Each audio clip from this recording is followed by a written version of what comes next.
ఈ దేశంలో ఎన్నో వ్యవస్థలు, చాలా మంది ఏమనుకుంటారంటే ఒక రిజర్వేషన్ సిస్టము దళితులకు కానీ, ట్రైబల్స్ కానీ, షెడ్యూల్ కాస్ట్ కానీ, షెడ్యూల్ ట్రైబ్స్ కానీ ఇచ్చినవారు అంబేద్కర్ అనుకుంటారు. కానీ మహిళలకు ఓటు హక్కు గాని, ఆస్తిలో సమాన వాటా రావాలనే ఆలోచన గాని, బహుభార్యత్వాన్ని రద్దు చేయడం గాని, పునర్వివాహం గాని అంటే వితంతువులకి, అదే విధంగా విడాకులు కానీ, ఇవన్నింటి విషయంలో ఆనాడే జెండర్ ఈక్వాలిటీ కోసం కొట్లాడిన వాడు అంబేద్కర్. అయితే దాని గురించి పోయే ఉంది. నేననేది ఏంటంటే, ఎందుకు అంబేద్కర్ గారిని దేశంలో ఒక మహాత్మా గాంధీతో ధీటుగా లేదా మరొక ప్రముఖ నాయకుడితో ధీటుగా పెట్టలేదు అంటే డెఫినెట్ గా దానిలో అనుమానం ఏం లేదు.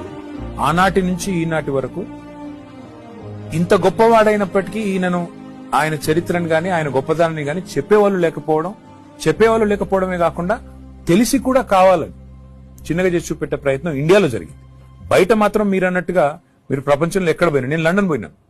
లండన్ లో అంబేద్కర్ గారు ఎక్కడైతే ఉండి చదువుకున్నారో, ఏ ఇంట్లో ఉండి చదువుకున్నారో, ఇవాళ దాన్ని మ్యూజియం గా మన ప్రభుత్వం, భారత ప్రభుత్వం మారిస్తే స్టాచ్యూని కూడా తీసుకుపోయి దాన్ని మన తెలంగాణలో మనం పెట్టిన 125 ఫీట్ల విగ్రహం ఏదైతే ఉందో దాని యొక్క రెప్లికాని తీసుకొని పోయి అక్కడ పెట్టొచ్చినాం.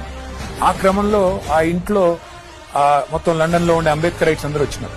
వచ్చి వాళ్ళందరూ వివరించి చెప్తున్నారు, ఇక్కడ ఉండేది ఇదే ఇంట్లో ఉండేది, ఆయన ఇక్కడ చదువుకున్నారు, ఇక్కడే ఉన్నారు అని చెప్తా ఉంటే నాకు అనిపించింది, ఇక్కడ వాళ్ళు గుర్తించిన గొప్పతనం మన వాళ్ళు మన దేశంలో మాత్రం ఇంకా కూడా వెలివేసినట్టు అంబేద్కర్ విగ్రహం పెట్టాలా అంటే మాత్రం ఇంకా కూడా ఎక్కడో ఓన్లీ ఎస్సీ కాలనీలో పెట్టాలని ఆలోచన. అందుకే కేసీఆర్ గారు నగరం నడిబొడ్డు, సెక్రటేరియట్ పక్కన నగరం నడిబొడ్డు అంటే ఇది మార్పు. నేనేది ఈ మార్పు రావాలి, అంబేద్కర్ గొప్పతనం సమున్నతంగా, సర్వోన్నతంగా అందరికి తెలవాలనే ఒక మంచి ఉద్దేశంతో చేశారు.